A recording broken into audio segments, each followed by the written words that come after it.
Hello everyone, कैसे हैं आप सब लोग। आई होप कि सब लोग अच्छे होंगे। तो आज था हमारी डेली टारगेट सीरीज़ का डे नंबर 45। तो सबसे पहले कमेंट में बताना कि आपने कितने % टास्क कंप्लीट किया और आपका दिन कैसा गया।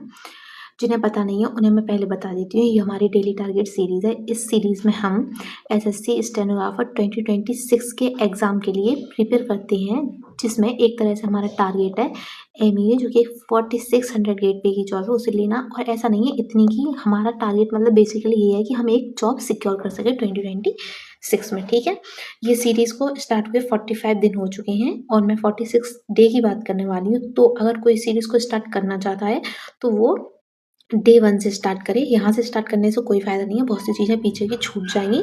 तो सीरीज़ की फुल प्लेलिस्ट मैंने चैनल पे अवेलेबल कर रखी है, तो आप वहाँ से जाके और डे 1 से टास्क फॉलो करना। ठीक है, अब मैं बता दूँ डे 46 की, यानी कि वेडनेसडे के टारगेट्स। ठीक है, तो ये सब हमारे टारगेट्स हैं और ये सब हम यूट्यूब से पढ़ रहे हैं। ठीक है, यूट्यूब से हम फ्री पढ़ रहे हैं। ये सब ऐसा नहीं है कि आप यूट्यूब से ही पढ़ें। अगर आपके पास बैच है तो आप बैच से भी पढ़ सकते हैं, वरना आप यूट्यूब से भी पढ़ सकते हैं। ठीक है, और ये सिर्फ स्टेनो के लिए नहीं, स्टेनो के अलावा एसएससी के जितने भी बच्चे हैं, सीजीएल, सीएचएसएल, सभी थोड़े बहुत एड ऑन्स करके अपनी प्रिपरेशन कर सकते हैं। ठीक है, तो चलिए हम बात करते हैं डे 46 के टारगेट्स की। तो इंग्लिश में हमने भी वॉइस कर रहे हैं। ठीक है, तो वॉइस की ही आपको 1 आवर की अप्रॉक्स क्लास लेनी है। वो क्या, मैं आपको सगुन मंथन की क्लास नंबर 39 करनी है और इसमें कुछ 41 या 42 के करीब क्लास है। तो 1-2 दिन में आपकी समुद्र मंथन पूरी कंप्लीट हो जाएगी। ठीक है, और जीके में बायोलॉजी ही कंटिन्यू करनी है, 1 आवर की अप्रॉक्स क्लास करनी है। ये सब 1 आवर की इसलिए क्योंकि हम सब वन शॉट से पढ़ रहे हैं। ठीक है, तो वन शॉट के मतलब 8-9 घंटे कुछ क्लास होती है, कुछ 11 की 12 की ऐसे, तो उसमें 1-1 आवर करके हम पढ़ रहे हैं। ठीक है, रीजनिंग में मशीन एंड इनपुट की 2 क्लासेस करनी है।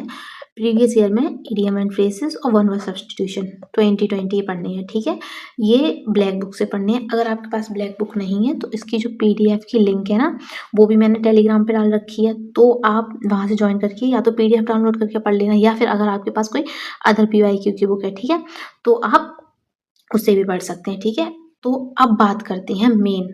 अब हमारी सीरीज़ को स्टार्ट हुए लगभग 1.5 मंथ होने जा रहा है। ठीक है, इतने में हमारा सिलेबस काफ़ी हद तक कंप्लीट हो चुका है। इतना कंप्लीट हो चुका है कि हम मॉक देना स्टार्ट कर सकती हैं। तो अब आपको मॉक देना स्टार्ट करना है। ठीक है, आपको मॉक देने का है, आपको मॉक देना है टेक्स्ट बुक पर।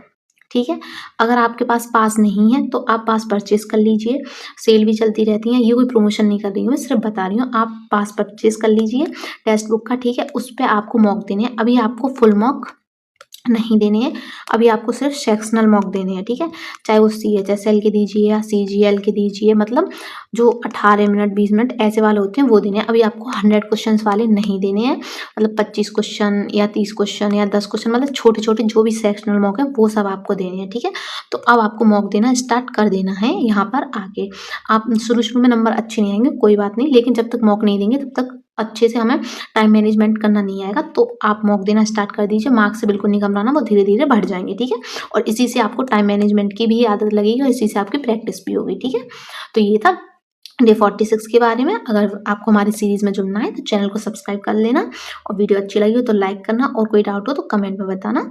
Thank you for watching, bye bye.